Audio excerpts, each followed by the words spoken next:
함께 묵상 기도하시겠습니다.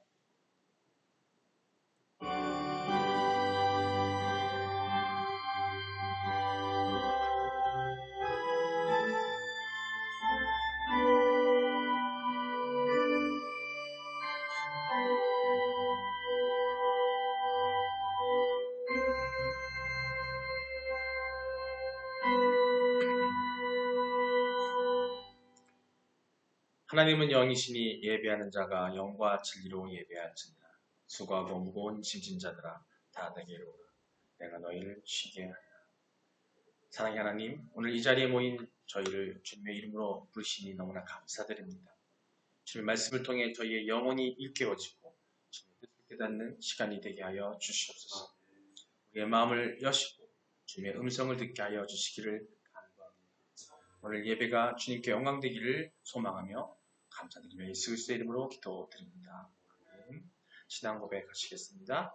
전능하사 천지를 만드신 하나님 아버지를 내가 믿사오며 그 외아들 우리 주 예수 그리스도를 믿사오니 이는 성령으로 잉태하사 동정녀 마리아에게 나시고 본디오 빌라도에게 고난을 받으사 십자가에 못 박혀 죽으시고 장사한 지 사흘 만에 죽은 자 가운데서 다시 살아나시며 하늘에 오르사 전능하신 하나님 우편에 앉아 계시다가 저희로서 산자와 죽은 자를 심판하러 오시리라. 성령을 믿사오며 거룩한 공예와 성도가 서로 교통하는 것과 죄를 사하여 주시는 것과 몸이 다시 사는 것과 영원히 사는 것을 믿사옵나이다. 오늘 말씀은 요한계시록 3장 1절로 6절 말씀입니다. 함께 다 같이 공독하시겠습니다. 사대 교회의 사자에게 편지하라. 하나님의 일곱 영과 일곱 별을 가지신 이가 이르시되 내가 내 행위를 아노니 내가 살았다 하는 이름을 가졌으나 죽은 자로다. 너는 일깨어 그 남은 바 죽게 된 것을 굳건하게 하라. 내 하나님 앞에 내 행위에 온전한 것을 찾지 못하였노니 그러므로 내가 어떻게 받았으며 어떻게 들었는지 생각하고 지켜 회개하라. 만일 일깨지 아니하면 내가 도둑같이 이르리니 어느 때에 내게 이르는지 내가 알지 못하리라. 그러나 사대에 그 옷을 더럽히지 아니한 자 몇 명이 내게 있어 흰옷을 입고 나와 함께 다니리니 그들은 합당한 자인 연고라. 이기는 자는 이와 같이 흰 옷을 입을 것이요 내가 그 이름을 생명책에서 결코 지우지 아니하고 그 이름을 내 아버지 앞과 그의 천사들 앞에서 시인하리라. 귀 있는 자는 성령이 교회들에게 하시는 말씀을 들을지어다. 아멘. 할렐루야. 아멘. 하나님의 사랑 안에서 영적으로 건강한 여러분 되시기를 주님으로 축원합니다. 서로 인사하시겠습니다. 하나님은 당신을 사랑하십니다. 하나님이 당신을 사랑하십니다. 예수님이 당신과 함께 계십니다. 예수님이 당신과 함께 계십니다. 성령님이 당신을 이끌어 주십니다. 성령님이 당신을 이끌어 주십니다.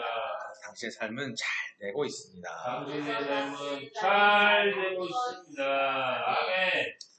집사님 잘 되고 있습니다 그러는데 너무 눈이 세서 안 될 것 같은데요. 예, 더 잘 되죠. 잘 되고 있습니다. 아멘. 예, 오늘 그 요한계시록이죠. 요한계시록 3장 1절 6절 사대교회 이야기를 계속하고 있습니다. 여섯 번째 시간인데 오늘도 2절로 말씀을 나누고자 합니다. 2절 말씀 한번 다시 한번 볼게요. 같이 읽겠습니다. 너는 일깨어 그 남은 바 죽게 된 것을 굳게 하게 하라. 내 하나님 앞에 내 행위에 온전한 것을 찾지 못하였노니. 아멘. 네. 2절을 보면 주님은 너는 일깨워라고 말씀하세요. 다 맞아요. 너는 일깨우라라고 말씀하십니다. 그 살았다 하는 이름을 가졌으나 실상은 죽은 자여 최종적으로 죽을 수밖에 없는 사대교회를 얘기하고 있는데요. 그래서 다시 한번 기회를 주신 겁니다. 일깨워라는 얘기는 기회를 주겠다는 얘기를 하고 계신 거예요. 원문을 볼 때는 일깨워라는 말은 항상 정신을 차리고 있어라라는 얘기예요. 항상 정신을 차리고 있어. 앞전에 말씀했던 것처럼 이 사대교회가 상당히 심각한 상태예요. 영적으로도 틀어져 있고 하나님을 저버리고 세상과 함께하고 세상 속에 젖어 있고 세상과 타협하는 그런 삶을 살고 있는 그 교회 성도들이 있다는 겁니다. 하지만 하나님께서는 너는 일깨워라 라는 말씀을 통해서 다시 한번 기회를 주시려고 하는 겁니다. 그래서 이 말은 뭐 문법적으로 봐도 현재 진행형으로 되어 있어요. 과거 얘기가 아니라 지금 이 순간 일깨워라. 계속 일깨워 있어요. 깨어 있어라 이렇게 하는 겁니다.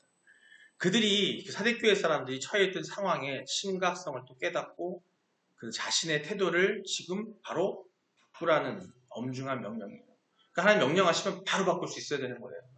이를 위해서 사대교회는 먼저 자신의 현재 처지를 분명히 파악을 해야 되는 겁니다. 우리가 바꾼다, 일깨운다는 얘기는, 바꾼다는 얘기는 내가 어떤 상태인지를 아는 게 중요하거든요. 그게 중요한 거예요. 즉 현재의 죽은 자와 같은 자신의 영적 상태임을 일단 먼저 뭘 해야 돼요? 일깨우려면 인정할 수 있어야 돼요. 그 인정이 안 되면 일깨운 게 의미가 없어요.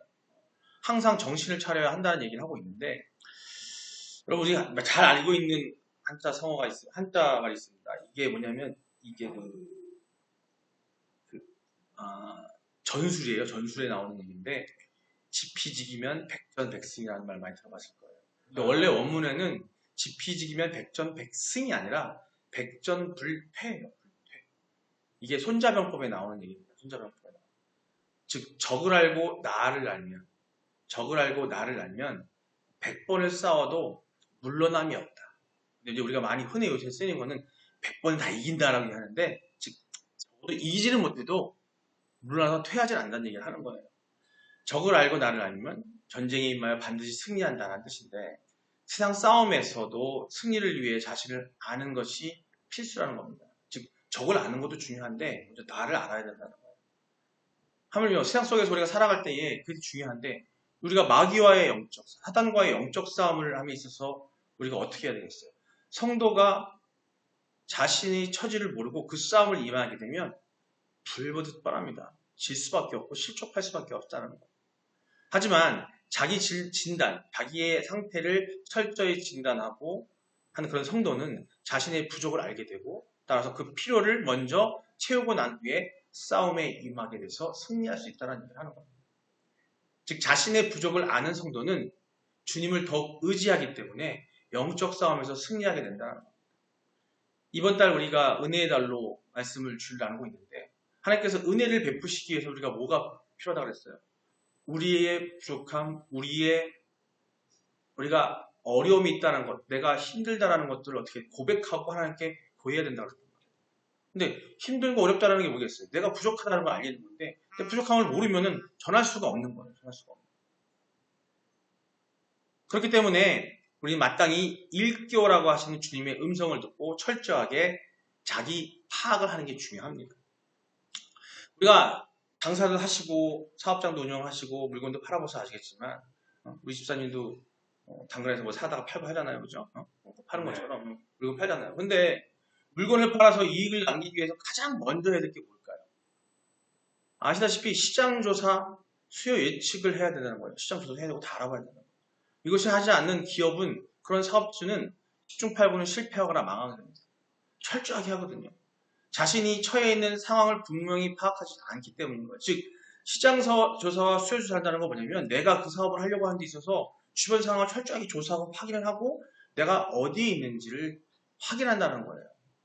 보통 그런 걸 할 때 보면은 그 경제학 용어로 뭐라고 하냐면 경영용어로 포지셔닝이라고 해요. 포지셔닝. 즉 내가 어떤 물건을 팔려고 해. 그럼 이 시장에서 그 물건을 팔기 위해서 내가 팔고자 하는 물건이 있는데 그게 과연 내 물건은 어느 위치에 있는가? 상품인가 하품인가? 아니면 수요하는, 그걸 쓰려고 하는 사람들이 이걸 원하고 있는가 원하지 않는가를 파악을 해야 된다는 거예요. 그래야지 거기에 맞는 방법이 나올 거고 판매 전략이 나올 거고 될 수 있다는 거예요. 좀 더 구체적으로 말하면 시장 조사에 대해서 알아보면 상품 조사, 판매 조사, 소비자 조사, 또 광고를 어떻게 해야 될지 광고 조사, 또 잠재적으로 이걸 수요하려고 살려고 하는 사람들이 몇 명인지 조사하는 것도 있고 또 이걸 어떻게 팔아야 될지 하는 이 팔로 방향을 조사하는 방법도 있고 간단한 사업장에서 소상공인으로서 물건을 팔고 아니면 식당 운영을 하다 할지라도 그 지역에서 내가 그 상권에서 내가 팔려고 하는 이 음식이 아니 내가 팔려고 하는 이 주제가 과연 잘 될 것인가를 철저하게 조사해야 되는 거예요. 또 하나 뭐냐면 그것과 더불어서 그게 나를 위치 않은 거고 내가 그 실력이 막 되는지 내 수준이 얼만큼 되어 있는지 확인해야 된다는 거죠. 그래서 어떻게? 부족한 거 어떻게? 메꿔놓아야 되는 거고. 정말 잘하고 있는 것들은 더 강하게 밀고 나가면 돼요. 자, 이것처럼 이 말을 하는 것은 여러분, 훌륭한 장사꾼을 여러분 되셔서 뭐 돈 많이 버셔가지고 헌금하라고 말씀드리는 게 아니에요. 그게 아니라, 다만 세상 사람들도 이익을 남기기 위해서 이렇게 철저하게 분석을 하고 준비한다는 겁니다. 하물며 하나님 앞에서 일깨워 승리해야 할 우리 성도들 자신은 더 보다 철저히 분석하고 파악해야 된다는 겁니다. 세상 일은 그렇게 해서 한다고 그렇게 하려고 하는데 정말 영적인 승리, 영적으로 삶의 승리를 하기 위해서는 우리가 더욱더 내 영적 상태를 점검할 수 있어야 되고 알아야 한다는 겁니다. 우리 그 말 있죠. 많이 아시잖아요. 믿음은 바라는 것들의 실상이라는 말이 있어요. 믿음은 바라는 것의 실상. 그 의미가 뭔지 되게 어렵다고 생각하시잖아요. 그죠? 무슨 의미일까요? 믿음은 바라는 것들의 실상이다. 자, 우리의 믿음이 정말 온전한지 안 한지를 점검하는 방법이 뭐냐면 실상을 보면 알아요. 여러분들은 믿는다고 외치십니다. 하나님, 전 하나님 믿습니다. 하나님이 저의 예수 그리스도를 보내주셔서 우리를 영원히 구원해 주실 믿습니다. 하지만 그 믿음이 있다고 외치지만 실상, 믿음은 바라는 것들의 실상이라고 했는데 그 바라는 실상은 정작 그렇지 않다는 거예요. 그 실상이 온전하게 나오지 않으면은 그거는 믿음이 온전한 믿음이 아닌 거예요. 그런 영적 상태를 판단하는 기준이 딴 게 아니에요. 어려운 게 아닙니다. 내가 정말로 하나님 말씀하시는 대로 말씀대로 내가 실상을 취하고 있는지 그게 없으면 그건 내 믿음이 아닌 거예요. 내가 세상 것을 쫓고 있다면 그 믿음은 하나님 믿는 게 아니라 세상을 믿고 있는 거라는 거죠. 결국은 우리의 행동으로 나타난다는 겁니다. 아이들이 나 공부할 거예요. 나 공부 열심히 할 거예요. 선생님 나 열심히 할 거예요. 근데 정작 학교 가서 졸고 있고 제대로 바라보지 않고 있어요. 온전하지 않고 있다는 거죠. 그럼 그게 그 믿음이 맞을까요? 그 학생의 믿음이 맞을까요? 여러분, 사대교회는 극도의 형식주의, 영적 무기력, 그리고 행함이 없는 믿음으로 인해서 죽어가는 자신의 처지를 분명히 파악하고 일깨울 것을 주님으로부터 명령받은 겁니다. 그래서 너는 일깨워라. 제일 중요한 건 깨워차라는 것은 너희가 뭐가 없는지, 너희가 뭐가 부족한지, 너희가 무엇을 잘못하고 있는지, 너희가 뭐가 안 되는지를 깨닫고 그 실상을 한번 알아보라는 겁니다. 그렇다면 오늘날 우리는 주님으로부터 무엇을 파악하고 일깨움을 명령받았을까요? 여러분, 예배 시간에 앉아서 하나님의 말씀을 간절히 사모하는 것이 아니라 반쯤 졸면서 나름대로 상상을 나래를 펴고 엉뚱한 생각을 하고 그런 모습, 신앙 활동을 탐의하지만 그냥 하나님을 바라보고 하나님께 뭔가 의지하고 하나님께 뭔가 구하고자 하는 그 진정한 마음이 아니라 그냥 친목도모를 위해서 가는 사람도 많다는 거죠. 과연 그게 실상일까요?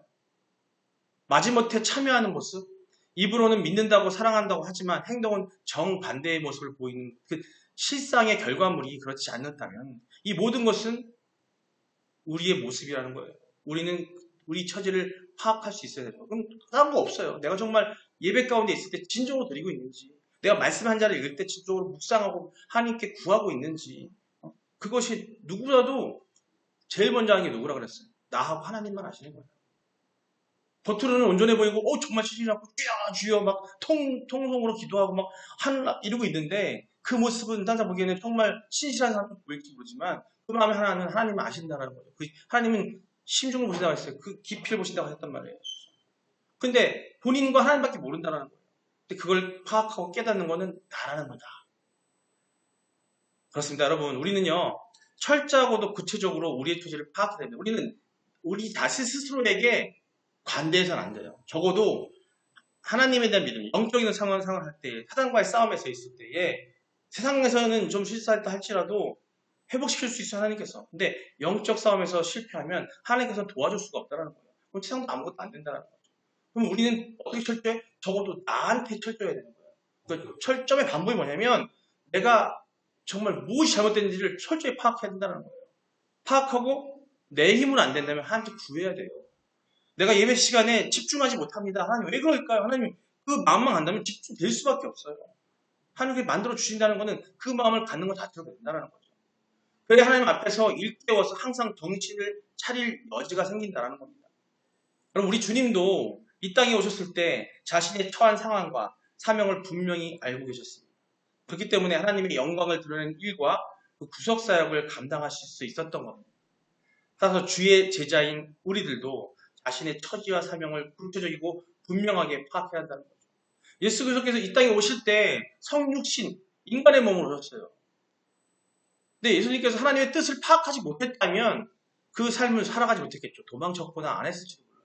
근데 그거를 순종하셨고, 왜 신이신, 신과 반인 반신이신 신과 인성을 다 갖고 계신 예수 그리스도께서 굳이 그 낮은 미천한 이 한계가 있는 인간으로 오셨을까? 그건 하나님의 뜻이라는 거죠. 그렇게 해서 죽으셔서 부활하심으로써 우리를 대속할 수 있는 그런 것이 온전해지기 때문에 그렇게 하신 것처럼, 그 터지를 않은 것처럼 우리 또한 이 땅에 하나님께서 이 땅에 나게 하시고 우리를 택하셨다면 우리가 이 땅에서 무엇을 해야 되는지, 어떻게 살아야 되는지를 우리 스스로 파악해야 되는 거예요. 그 파악하는 게 뭐예요? 다른 게 아닙니다. 거듭 말씀드리지만 하나님 말씀이에요. 말씀을 읽어야 되고, 말씀을 읽어야 말씀을 통해서 성령이 우리한테 임하는 겁니다. 여러분, 성령 충만, 지난 주일에 말씀드렸지만 성령 충만 말씀을 드시지만 그 충만은요, 말씀을 통해서 오는 겁니다. 그러니까 말씀을 읽고 그 충만함이 밀리면 그 충만함을 통해서 우리는 모든 것을 이겨낼 수 있는 거예요. 지금도 주님은 우리에게 말씀하고 계십니다. 아까 말씀드렸죠. 현재형이라고. 사대교회뿐만 아니라 우리에게 말씀하시는 겁니다. 너는 일깨우라. 여러분은 일깨우셔야 됩니다. 매 순간순간 일깨우셔야 되고 스스로에게 정말 철저하고 단호해지셔야 됩니다. 그리고 나서 우리는 힘들기 때문에 하나님께 엎드셔야 되는 거예요. 예, 말씀을 통해 마무리해가야 합니다. 먼저 이사야서 52장 1절입니다. 함께 읽겠습니다. 시온이여 깰지어다 깰지어다 내 힘을 낼지어다 거룩한 성 예루살렘이여 내 아름다운 옷을 입을지어다 이제부터 할례받지 아니한 자와 부정한 자가 다시는 내게로 들어옴이 없을 것임이라. 아멘. 예, 이 말씀은 하나님께서 이스라엘 백성에게 주신 일깨움의 명령입니다. 그들은 영적으로 무기력한 상태에서 벗어나서 하나님이 주신 힘을 입고 일어설 것을 요청받았습니다. 즉, 이 사대교회와 유사한 어떤 상황에서 그들도 각성을 통해서 하나님의 영광을 드러내야 한다는 메시지를 담고 있는 거예요. 깰지어다, 깰지어다. 우리는 깨어나야 됩니다. 여러분, 깨어날 수 있는 여러분 되시기를 축원합니다. 자, 베드로서 3장 1절입니다. 같이 한번 읽겠습니다. 사랑하는 자들아, 내가 이제 이 둘째 편지를 너희에게 쓰더니 이 두 편지로 너희의 진실한 마음을 일깨워 생각나게 하여. 아멘. 베드로 사도는 성도들에게 경각심을 일깨우고 있습니다. 말씀 통해서. 영적 진리를 잊지 말고, 진리가 뭐예요? 하나님의 말씀입니다. 하나님의 진리를 잊지 말고 항상 마음에 새기라. 분명합니다. 그리고 행하라. 이는 우리가 늘 깨어 있어야 한다는 점을 강조하고 있는 겁니다. 예, 이런 말씀을 붙잡고 우리 사랑하는 성도 여러분, 오늘 우리는요, 주님의 음성을 듣고 우리의 처지를 파악하며 또 읽어야 합니다. 영적으로 각성하고 살아있는 믿음의 삶을 살아갈수록 주님께서 도와주시기를 기도하셔야 되고, 우리가 가진 모든 것과 그 부르심에 감사하며 항상 주님께서 주시는 능력으로 살아가시기를 소망합니다. 주님의 평강이 여러분 마음과 생각을 지키기를 기도하며 주님의 은혜가 여러분 삶의 속에 충만해지기를 주님으로 축복합니다. 아멘. 예. 이상 우리 이 말씀을 통해서 시간 통성으로 기도하는 시작했는데요.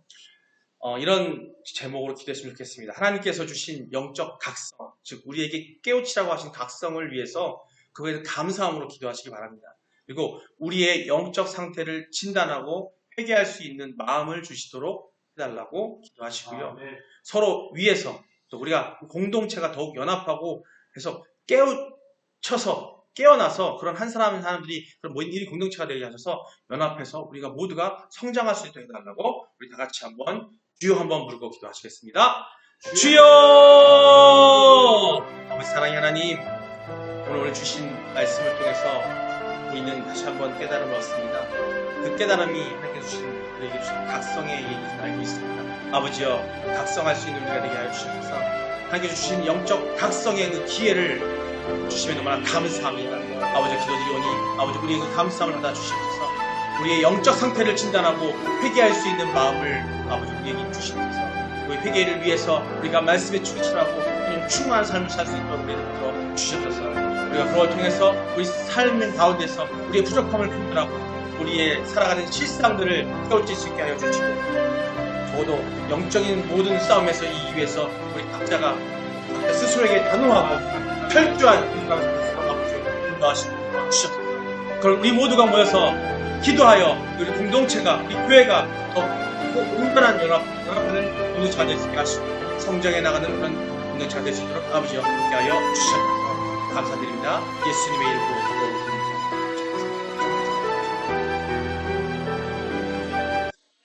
사랑하는 하나님, 오늘 주님의 말씀을 통해 다시 한번 우리의 영적 상태를 돌아보게 하시면 너무나 감사합니다.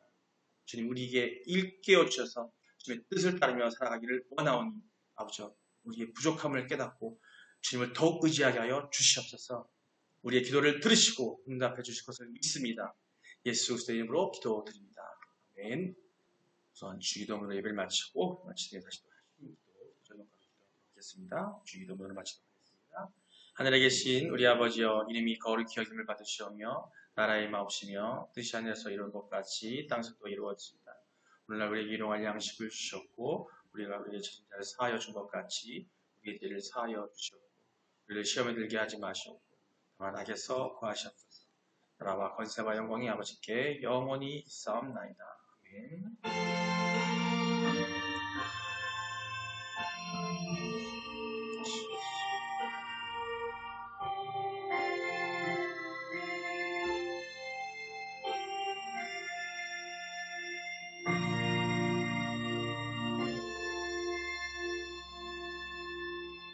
아멘.